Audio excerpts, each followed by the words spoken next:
Hello, welcome to another book review. I'm your host, Kristen, and today I will be reviewing the new adult sci-fi book, Caerule, by Lauren Hemphill. In case you are interested in buying this book afterward, content warnings are gore, foul language, sexual situations, sexual assault reference, suicide reference, animal injury/death, and alcohol. I will start with the overall plot, then writing, world building, and finding the characters. Also, this review will be spoiler free until this time, so if you want to avoid spoilers, I recommend stopping before that timestamp. Now that those notes are out of the way, let's begin. The plot of Caerule is very thrilling to say the least. The short version is that Eris cuts off Jade's arm. The demon is declared dead, but Eris is sent to the front lines to kill Vashel and end the war. Although Eris knows that the Golds have sent her off in the hopes to die, Eris begins to plan a revolution for when she returns. Meanwhile, Vashel and the other Reds are barely holding on.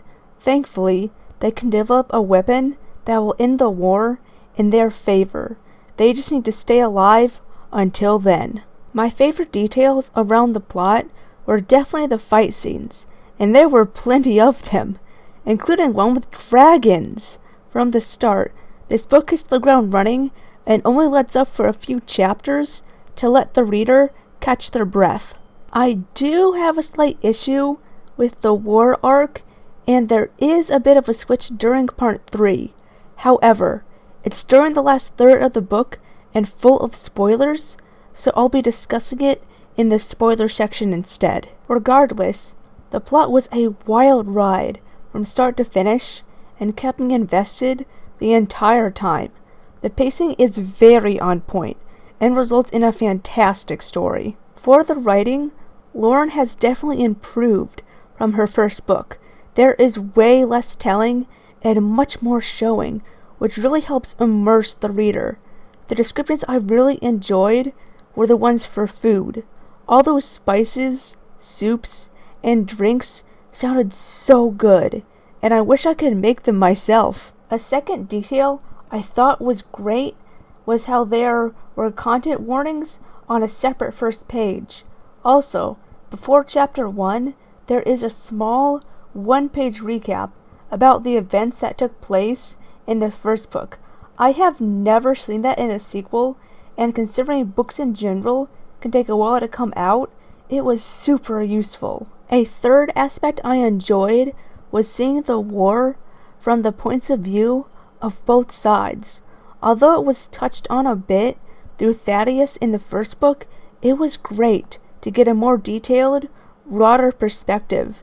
It made it harder to decide which side deserved to win, since the reader got very good reasons why both the Reds and Blues should be victorious. The writing also had very good foreshadowing throughout the entire novel. Although the setting is very similar throughout most of the book, that being a tropical planet, there is still plenty to be developed world-building wise. As the groups explore the planet, the reader gets to learn more about the dangerous wildlife there, along with the government on Eris's home planet. This included how awfully the soldiers were treated back at home, and how it fueled their resentment against the Golds.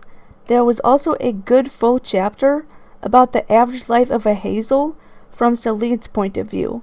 All these small details really helped flesh out the world, and helped raise the stakes for Eris's growing rebellion. Eris was fantastic in this book. Although she was great in Viridis, she really got to shine, having nearly an entire book to herself.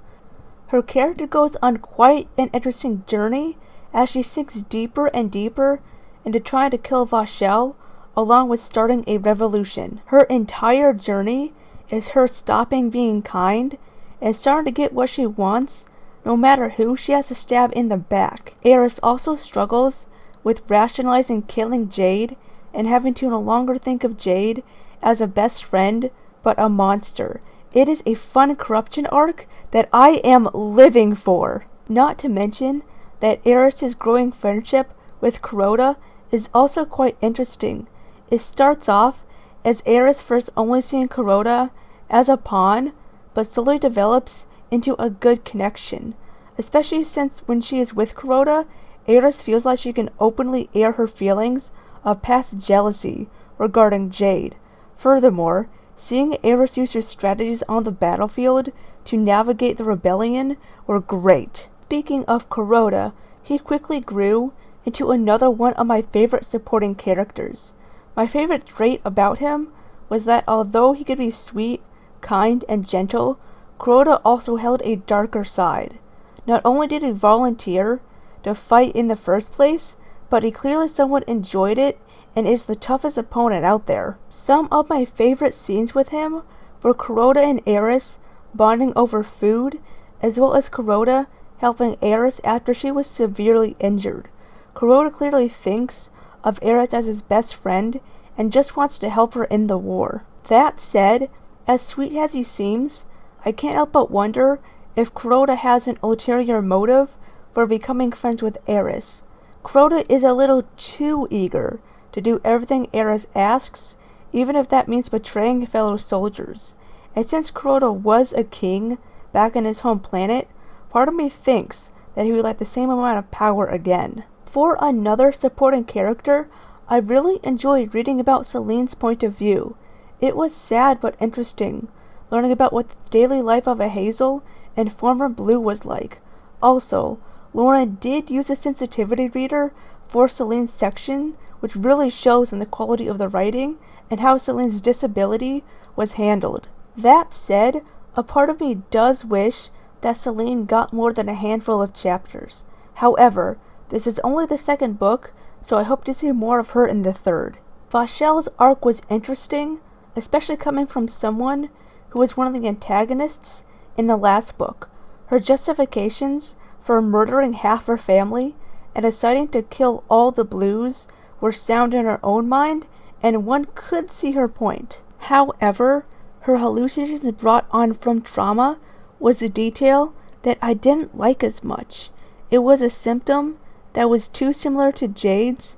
It made Vashel violent because of it. If anything, those with massive amounts of trauma are more a danger to themselves, and this falls into the stereotype of the violent war veteran. Despite her flaws, Vashel's romance with Sindri was sweet and some of the best parts of Vashel's chapters. After all Vashel and the other characters had been through with loss after loss in the war, it was nice to get a small break from all the tragedies. As another secondary character, Malkov was quite interesting, to say the least. I haven't read too many stories featuring homicidal AIs, but regardless, Malkov was still fun. He is definitely dangerous, and he tries to blackmail and work together with both Vashel and Eris in order to meet his wants of killing. As a character, Sindri was extremely sweet. I can see how she and Vashel fell for each other. I loved her backstory of working on the fruit farm and how she joined the war effort due to wanting to help. I was worried about her whenever she was in a fight. I hope everything turns out okay for her in the last book. Alright, now on to the spoilers. I'll give anyone 3 seconds to clear out if you want to keep this book spoiler free. 1, 2, 3. And here we go! So Jade's alive, minus one arm. I must admit, her being saved last minute by a cargo ship did seem a bit out of nowhere and a little too perfect. That said, she had one of my favorite arcs and moments of character growth in her chapters.